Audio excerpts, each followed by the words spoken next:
Welcome to MojoPlays, and today we're taking a look at the 10 most disappointing video games of 2022.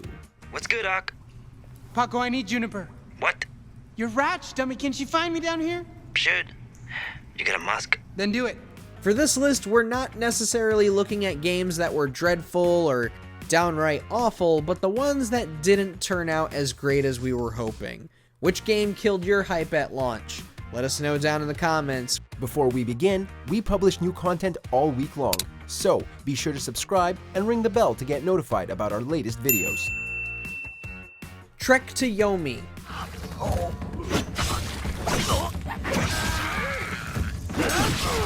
If you've been wanting more games set in the era of feudal Japan, well, there is certainly no shortage of them at the time of this video. Unfortunately, Trek to Yomi is one of those rarities where we would have preferred to play anything else. Sure, it has a solid art style, but that only takes you so far. The narrative overall is uninspiring, the combat presents nothing we haven't already seen before, and the exploration doesn't make finding hidden items feel as exciting and rewarding as it could. It might be fine to play in short bursts, but we didn't feel all that compelled to keep going after the first couple hours. Nintendo Switch Sports.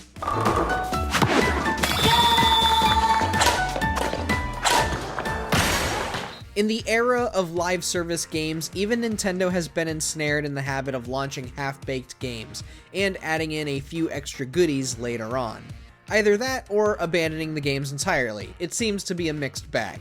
Case in point, Nintendo Switch Sports, a long-awaited successor of the era of Wii Sports. Unlike its predecessors though, Nintendo Switch Sports does not fully embrace the wide world of sports due to its incomplete collection. Considering how many sports were included in previous titles, like Wii Sports Resort, not including the handfuls of modes featured in each sport, why do we only have 6 to choose from in this one? Don't get us wrong, the game is still fun to play with friends, but so is Fallout 76. However, we feel more could have been added in here.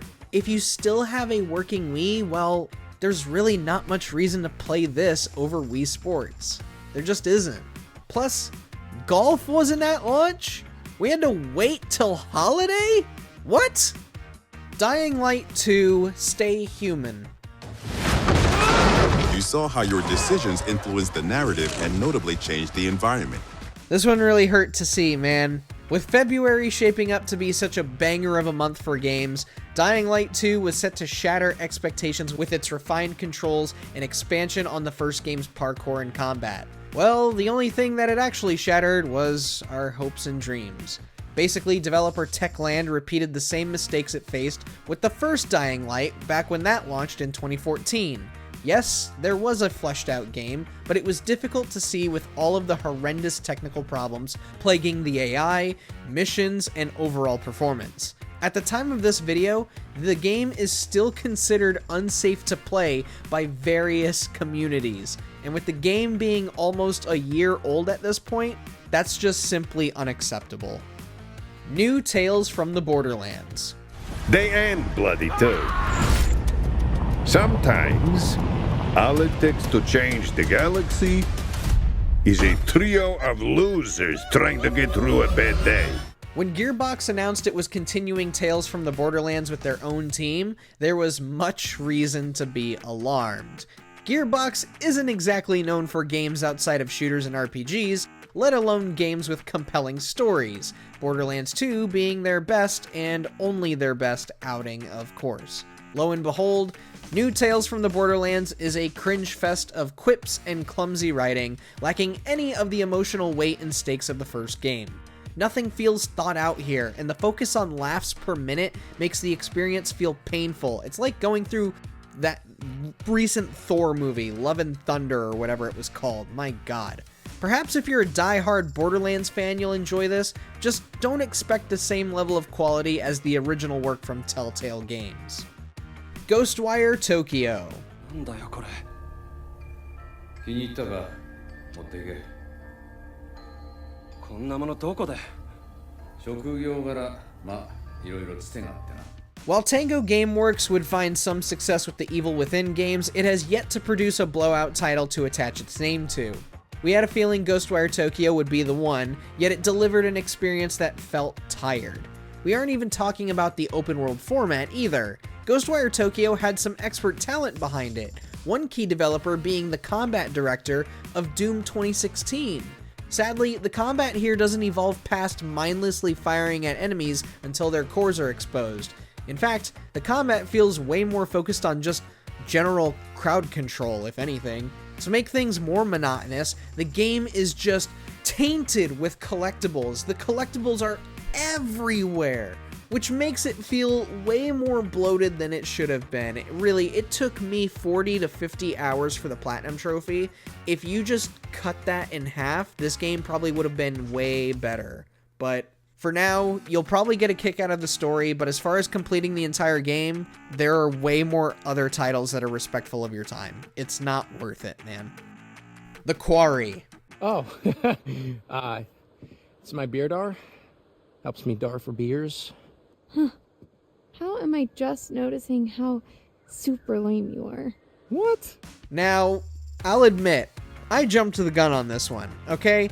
I actually advocated for this game all the way back in June, and we put it on the best horror games of 2022, and we even called it one of the best games of the year so far back in July. So, why the change of heart? Why do I suddenly think that this has gone from one of the best games of the year to one of the worst?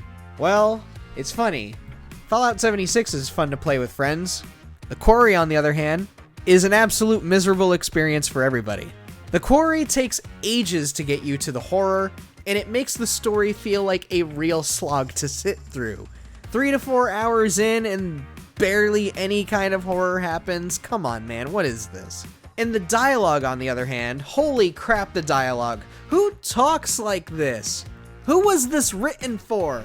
It is such a shame that Supermassive Games continues to squander its potential in its post-Until Dawn years. And if we're going to keep seeing games like The Quarry, we really fear for the studio's future. We can't even confidently say that this is one of those so bad it's good kind of games either. I'm not joking when I say me and my friends were miserable for the 6 to 8 hours that we spent playing this game. Why did I think this was good? Why? Mario Strikers Battle League. Oh yeah! Look, we promise we aren't here to pummel Nintendo, alright? They're too busy dealing with the Pokemon Scarlet and Violet thing right now. They really had a solid year, though, when it came to other games like Pokemon Legends Arceus, Kirby and the Forgotten Land, and Fire Emblem Warriors 3 Hopes. It was an okay year. But if they were going to bring back something like Mario Strikers, which was a franchise we haven't seen in 15 years, why not go all out? Mario Strikers Battle League fell to the same issue as Nintendo Switch Sports. There wasn't any content here. Their $60 price tag and there's almost nothing here. None of the extra modes from the previous games are present. The gears barely change any stats in your characters, and single-player content is virtually non-existent. Plus, only 10 playable characters, and it's all the usual suspects? We know 4 have been added since launch, but they all should have been there from the start. $60, man? Come on. Overwatch 2. Under my protection. The objective is now active. One of the biggest mysteries of 2022 will be, why did we need an Overwatch 2? Really, why did we? Was it just to force the whole player base to move over and have them give Blizzard their phone numbers? Was there a shift in game engines to keep things operable? Was there a plethora of new content that would have broken the original Overwatch? Was it because there was too much personality with its font UI and character design, and we just couldn't allow that to continue? What reason could there possibly be in scrapping an entire game that was doing just fine, just to repackage it and act like it was this brand new thing? Money. Money was the reason. Just look at the Battle Pass in the in-game shop.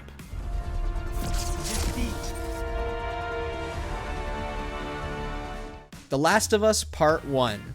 Speaking of things done only for the sake of money, the supposed remake of The Last of Us that was supposedly built from the ground up felt especially egregious.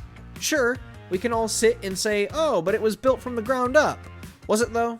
Was it worth spending all that cash and all those resources to rebuild a game that already played great on PS4 with its remaster? What was wrong with leaving well enough alone and making a PS5 update? This was just a $70 cash grab that will forever be marred with the question of what other opportunities could have been chosen over this. How necessary was this really to have Naughty Dog do this over everything else? Sure, The Last of Us as a game in general is still great, but it was also great on PS3, and it was even better on PS4. Why did we need this? It's also worth mentioning too, some of the cutscenes are way more bugged than the cutscenes of the previous versions. So again, was it worth it? Lastly, and this is honestly my personal biggest disappointment of the year, Gotham Knights. This is the biggest disappointing game of 2022. There weren't a lot of hopes riding on Gotham Knights to begin with, but there was like a tiny little voice in the back of our heads that was saying, you don't know, maybe it will turn out better than you think. That's true, tiny voice, that is very true.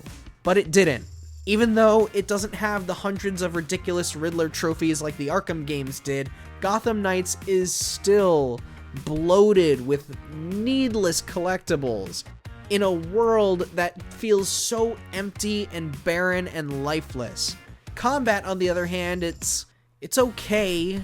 It's nothing super satisfying, but it's fine. But what really kills it for us is the story and the writing. There is not an ounce of character development.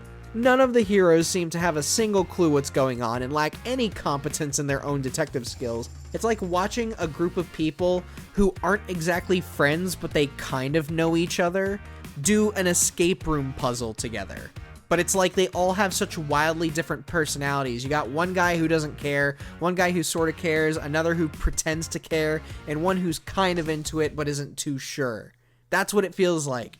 And what in the hell is the enemy dialogue supposed to be? Who's writing this?